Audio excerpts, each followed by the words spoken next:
ಶಕ್ತಿಯ ಚಿಲುಮೆ. ಪ್ರತ್ಯಕ್ಷ ಈ ರೀತಿಯಾದಂತ ನೂರಾರು ದೇಶ ಉಳಿಸುವಂತ ಹೋರಾಟಗಳಲ್ಲಿ ಮುಂಚೂಣಿಯಲ್ಲಿ ಭಾಗವಹಿಸಿರುವಂತ ಹೆಮ್ಮೆಯ ಶಾಸಕರಾದಂತ ಚನ್ನಬಸಪ್ಪನವರೇ, ಈ ಒಂದು ಪ್ರತಿಭಟನೆಯಲ್ಲಿ ನಮ್ಮೊಂದಿಗೆ ಇರುವಂತಹ ಮಂಡಲದ ಅಧ್ಯಕ್ಷರಾದಂತ ಮೋಹನ್ ರೆಡ್ಡಿ ಅವರೇ, ಎಲ್ಲ ಆತ್ಮೀಯ ಶಿವಮೊಗ್ಗದ ದೇಶಭಕ್ತ ನಾಗರಿಕರೇ, ಇವತ್ತು ಕಾಂಗ್ರೆಸ್ ತನ್ನ ಮೂಲ ಬುದ್ಧಿಯನ್ನ, ಮೂಲ ತತ್ವವನ್ನ, ತನ್ನ ನಂಬಿಕೆಯನ್ನ ಪ್ರದರ್ಶನ ಮಾಡಿದೆ. ಕಾಂಗ್ರೆಸ್ ಹುಟ್ಟಿರೋದೇ ಹೊಡೆಯೋದಕ್ಕೋಸ್ಕರ.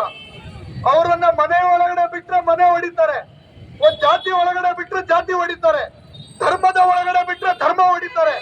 ಇನ್ನು ದೇಶದ ಒಳಗಡೆ ಬಿಟ್ಮೇಲೆ ದೇಶ ಉಳಿಸ್ತಾರಂದ್ರಿ. ಈಗಾಗಲೇ ದೇಶವನ್ನ ಹೊಡೆದ್ರು.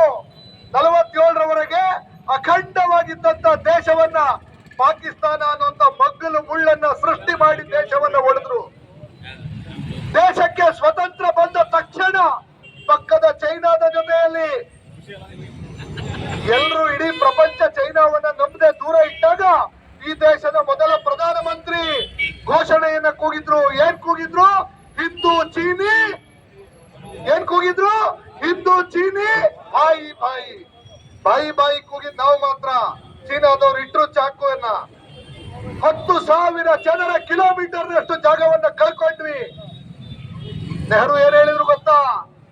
ಏನು ಬೆಳೆಯಲ್ಲ ಅಲ್ಲಿ, ಅದನ್ನ ಚೈನಾಕ್ಕೆ ಕೊಟ್ಬಿಡೋಣ ಅಂತ ಹೇಳಿದ್ರು ಕಣ್ರಿ. ಏನ್ ಇವ್ರ ಅಪ್ಪನ ಮನೆ ಆಸ್ತಿ, ಇವ್ರ ಅಪ್ಪನ ಮನೆ ಆಸ್ತಿಯನ್ನ ಕೊಟ್ರ? ದೇಶದ ಭಾಗವನ್ನ ಕೊಟ್ರು. ದೇಶದ ಭಾಗವನ್ನ ಕೊಟ್ರು. ಯಾವ ಕಾರಣ ಕೊಟ್ರು? ಪ್ರಪಂಚದಲ್ಲಿ ಇಂಟರ್ನ್ಯಾಷನಲ್ ಅಲ್ಲಿ ತಮ್ಮ ವ್ಯಕ್ತಿತ್ವವನ್ನ ಜಾಸ್ತಿ ಮಾಡ್ಕೋಬೇಕು ಅನ್ನೋ ಕಾರಣಕ್ಕೆ ಕೊಟ್ರು. ಯಾಕೆ ಇದನ್ನ ನೆನಪು ಮಾಡ್ತೇನೆ ಅಂತ ಹೇಳಿದ್ರೆ, ದೇಶವನ್ನ ಮುರಿಯುವಂತ ಯಾವ ಇವರ ವೈಯಕ್ತಿಕವಾದಂತ ತೆವಲುಗಳನ್ನ ತೀರಿಸ್ಕೊಳ್ಳಕ್ಕೆ, ದೇಶದ ಹಿತಾಸಕ್ತಿಯನ್ನ ಬಲಿ ಕೊಡುವಂತ ಕೆಲಸವನ್ನ ಕಾಂಗ್ರೆಸ್ ಪ್ರಾರಂಭದ ದಿನದಿಂದಲೂ ಮಾಡ್ತಾ ಇದೆ. ಪ್ರಾರಂಭದ ದಿನದಿಂದಲೂ ಮಾಡ್ತಾ ಇದೆ. ಈ ದೇಶಕ್ಕೆ ರಾಮ, ಈ ದೇಶದ ಆತ್ಮಗೌರವದ ಪ್ರಶ್ನೆ ರಾಮನಿಗೆ ಅಪಮಾನವನ್ನ ಮಾಡ್ತು. ಈ ದೇಶದ ರಕ್ಷಣೆಯಲ್ಲಿ ಸದಾ ಸೈನ್ಯ ಮುಂದೆ ಇರಬೇಕು, ಸೈನಿಕರಿಗೆ ಅವಮಾನವನ್ನ ಮಾಡ್ತು. ಈ ದೇಶದ ರೈತರು, ಈ ದೇಶದ ಜೀವಾಳ ರೈತರಿಗೆ ಅವಮಾನ ಮಾಡುವಂತ ಕೆಲಸವನ್ನ ಮಾಡಿದ್ರು. ಹೀಗೆ ಈ ದೇಶಕ್ಕೆ ಯಾರ್ಯಾರು ಮೂಲ ಆಧಾರನೋ ಅವ್ರೆಲ್ಲರಿಗೆ ಅಪಮಾನವನ್ನ ಮಾಡ್ತಾ, ಅವ್ರೆಲ್ಲರಿಗೆ ದ್ರೋಹವನ್ನ ಮಾಡುವಂತ ಕೆಲಸವನ್ನ ಕಾಂಗ್ರೆಸ್ ಮಾಡ್ತು. ಅವತ್ತಿಂದ ಇವತ್ತಿನವರೆಗೆ ನಾನು ಈ ಮಾತನ್ನ ಹೇಳಿದ್ರೆ ತಪ್ಪಾಗಲ್ಲ ಅಂತ ಅನ್ಕೋತೇನೆ. ಕಾಂಗ್ರೆಸ್ ಅಂತ ಹೇಳಿದ್ರೆ ಕೇವಲ ಪಕ್ಷ ಅಲ್ಲ, ಅದೊಂದು ಮಾನಸಿಕತೆ. ಅದೊಂದು ಮಾನಸಿಕತೆ. ಅದು ಡೆಲ್ಲಿನಲ್ಲಿ ಆಡಳಿತದಲ್ಲಿದ್ರೆ ಇಡೀ ದೇಶಕ್ಕೆ ವಿನಾಶಕಾರಿ. ಅದು ಕರ್ನಾಟಕದಲ್ಲಿ ಆಡಳಿತದಲ್ಲಿದ್ರೆ ಕರ್ನಾಟಕಕ್ಕೆ ವಿನಾಶಕಾರಿ. ಅದೇ ರೀತಿ ಶಿವಮೊಗ್ಗದ ಮುನ್ಸಿಪಲ್ ನಲ್ಲಿ ಕೂರಿಸಿದ್ರೆ ಶಿವಮೊಗ್ಗಕ್ಕೂ ಅವ್ರು ಮುಳ್ಳೆ, ಶಿವಮೊಗ್ಗಕ್ಕೂ ಮುಳ್ಳೆ. ನೆನಪನ್ನ ಮಾಡ್ಕೊಳ್ಳಿ.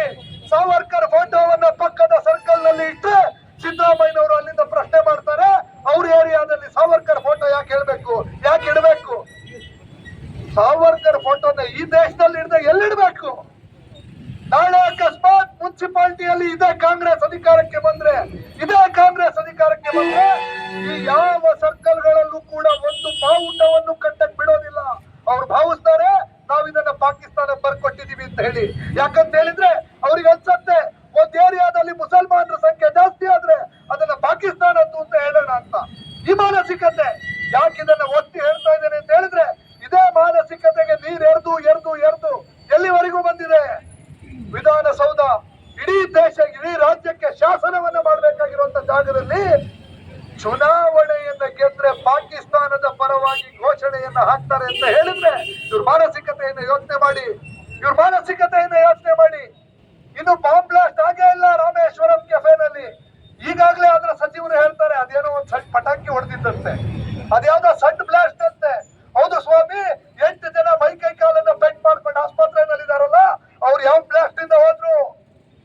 ನೆನಪನ್ನ ಮಾಡ್ತೇನೆ, ಬೆಂಗಳೂರಿನಲ್ಲಿ 7-8 ಸೀರಿಯಲ್ ಬ್ಲಾಸ್ಟ್ ಗಳಾದ್ವು ಇದೇ ಕಾಂಗ್ರೆಸ್ ಅಧಿಕಾರದಲ್ಲಿದ್ದಾಗ. ದೇಶದಲ್ಲಿ ರಾಜಾರೋಷವಾಗಿ ಮುಂಬೈನಲ್ಲಿ ಭಯೋತ್ಪಾದಕರು ನಡ್ಕೊಂಡು ಬಂದ್ರು.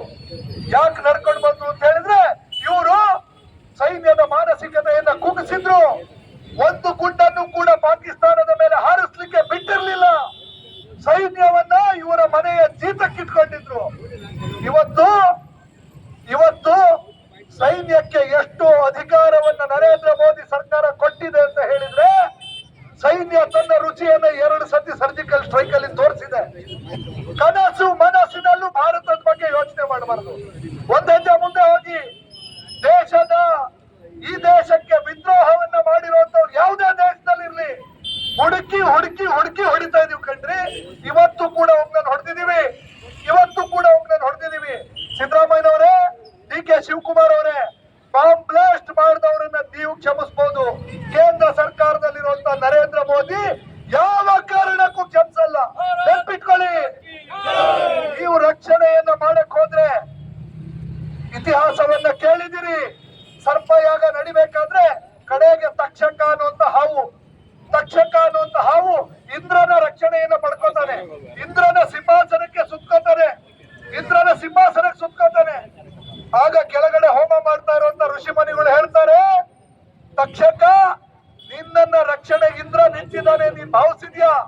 ತಗೋ, ಹೋಮ ಮಾಡ್ತೀವಿ, ಇದು ಭಾರತ, ನಮ್ಮ ಶಕ್ತಿನ ಆಗಿದ್ರೆ ಇಂದ್ರ ಸಮೇತ ತಕ್ಷಕ ಯಸ್ವಾಹ ಅಂತಾರೆ. ಇಂದ್ರನ ಸಮೇತ ಬಂದ್ಬಿಡ್ಲಿ ಕೆಳಗಡೆ ತಕ್ಷಕ ಅಂತಾರೆ. ಸಿದ್ದರಾಮಯ್ಯನವರೇ, ರಕ್ಷಣೆಯನ್ನ ಕೊಟ್ರೆ ಮುಂದಿನ ದಿವಸ ಕಾಂಗ್ರೆಸ್ ಇಲ್ಲಿಗೆ ತಲುಪಿಸ್ತೇವೆ. ಭಯೋತ್ಪಾದಕರ ಜೊತೆ ನಿಮ್ಮನ್ನು ಹೆಡಬುರಿ ಕಟ್ಟುವಂತ ಕೆಲಸವನ್ನ ಕೇಂದ್ರ ಸರ್ಕಾರ ಮಾಡುತ್ತೆ, ನೆನ್ಪಿರ್ಲಿ. ಕಾನೂನು ಬದ್ಧವಾಗಿ ಮಾಡ್ತೇವೆ, ಮತ್ತೆ ಒಂದನ್ನು ಕಾನೂನು ಮೀರಿ ಮಾಡಲ್ಲ, ಸಂವಿಧಾನಾತ್ಮಕವಾಗಿ ಮಾಡ್ತೇವೆ. ರಾಮ ಮಂದಿರವನ್ನ ಸಂವಿಧಾನಾತ್ಮಕವಾಗಿ ಹೇಗೆ ಪಡ್ಕೊಂಡಿದ್ದೇವೋ, ಭಯೋತ್ಪಾದಕರಿಗೆ ಕುಮ್ಮಕ್ಕು ಕೊಡುವಂತವ್ರನ್ನ ಇದೇ ಕಾನೂನಿನಲ್ಲಿ ಹಿಡಿತೇವೆ, ಇದೇ ಕಾನೂನಿನಲ್ಲಿ ಶಿಕ್ಷೆಗೆ ಗುರಿಪಡಿಸ್ತೇವೆ ಅನ್ನುವಂತ ಮಾತನ್ನ ಈ ಸಂದರ್ಭದಲ್ಲಿ ಹೇಳ್ತಾ, ಕಾಂಗ್ರೆಸ್ ತುಷ್ಟೀಕರಣ ನೀತಿಯನ್ನು ಎಷ್ಟು ಮುಂದುವರಿಸುತ್ತೋ ಈ ದೇಶದ ಯುವಕರು ಅಷ್ಟು ಈ ದೇಶದ ರಕ್ಷಣೆಗೆ ಬರ್ತಾರೆ ಅನ್ನುವಂತ ವಿಶ್ವಾಸವನ್ನು ವ್ಯಕ್ತಪಡಿಸ್ತಾ, ಈ ಒಂದು ಕಾರ್ಯಕ್ರಮದ ಮೂಲಕ ಜಾಗೃತಿಯನ್ನು ಹಮ್ಮಿಕೊಂಡಿರುವಂತಹ ಯುವ ಮೋರ್ಚಾಕ್ಕೆ ಅಭಿನಂದನೆಯನ್ನ ಹೇಳ್ತಾ ಮತ್ತೊಮ್ಮೆ ಎಲ್ಲರಿಗೂ ವಂದಿಸಿ ನನ್ನ ಕರ್ತವ್ಯವನ್ನು ಮುಕ್ತಾಯ ಮಾಡ್ತೇನೆ. ಭಾರತ್ ಮಾತಾ ಕಿ ದೇಶ ಕಿ ರಕ್ಷಾ ಕೌನ್ ಕರೇಗಾ?